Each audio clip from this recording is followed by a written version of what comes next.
MLS ফুটবলে আজ নতুন ইতিহাস তৈরি হলো। এমএলএস কাপ ফাইনালে ভ্যানকুভার হোয়াইটক্যাপসকে হারিয়ে প্রথমবারের মতো শিরোপা জিতল লিওনেল মেসির ইন্টার মায়ামি। লিওনেল মেসির দুইবারের চেষ্টায় এই সাফল্য পেয়ে গেল ইন্টার মায়ামি। চলুন লিওনেল মেসির 48 ট্রফি অর্জনের ইতিহাস গড়া ম্যাচের বিস্তারিত জেনে নিই। মায়ামির চেস স্টেডিয়ামে ম্যাচের শুরু থেকেই দুই দলের লড়াই ছিল সমানে সমানে, আক্রমণ পাল্টা আক্রমণে জমে উঠেছিল ম্যাচের 8 মিনিটে আসে প্রথম গোল। ভ্যানকুভার আত্মঘাতী গোল খেয়ে বসে।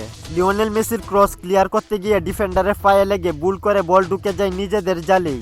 ইন্টার মায়ামি এগিয়ে যায় 1-0 গোলে এবং ম্যাচের মুড তখনই বদলাতে শুরু করে। দ্বিতীয়ার্ধে ভ্যানকুভারের প্রত্যাবর্তন, বিরতির পর জেগে উঠে ভ্যানকুভার। 60 মিনিটে আলী আহমেদের দুর্দান্ত একটি গোল থেকে ম্যাচে সমতায় ফেরে ভ্যানকুভার। ফাইনালের উত্তেজনা তখন চরমে, তখন যে দল প্রথম ভুল করবে তারাই পিছিয়ে পড়বে। সমতায় ফেরার পর লিড নেওয়ার জন্য একের পর এক আক্রমণ করছিল থমাস মুলারের দল ভ্যানকুভার, কিন্তু তাদের সব চেষ্টা আটকে যাচ্ছিল মায়ামি গোলকিপার নুবের কাছে। ম্যাচের টার্নিং পয়েন্ট আসে লিওনেল মেসির অবিশ্বাস্য পাস থেকে। 71 মিনিটে আসে ম্যাচের সবচেয়ে গুরুত্বপূর্ণ মুহূর্ত। লিওনেল মেসি নিজের মতো করে খেলা নিয়ন্ত্রণ করে নেন।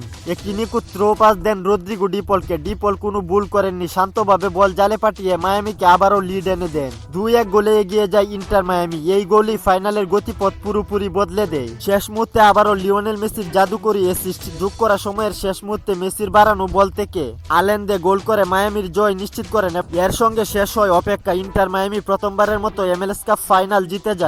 এই জয় ছিল লিওনেল মেসির জন্য অন্যরকম এক প্রতিশোধ। 2014 সালে থমাস মুলারের কাছে ফাইনাল হারের পর আজ মুলারকে হারালেন সেই এক ফাইনালে।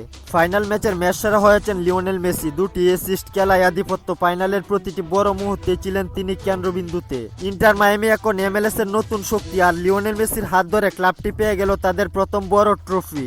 আজকের ম্যাচে লিওনেল মেসির খেলা কেমন লেগেছে কমেন্ট করে জানিয়ে দিন। খেলাধুলার গুরুত্বপূর্ণ আপডেট পেতে আমাদের চ্যানেলটি সাবস্ক্রাইব করে পাশেই থাকুন।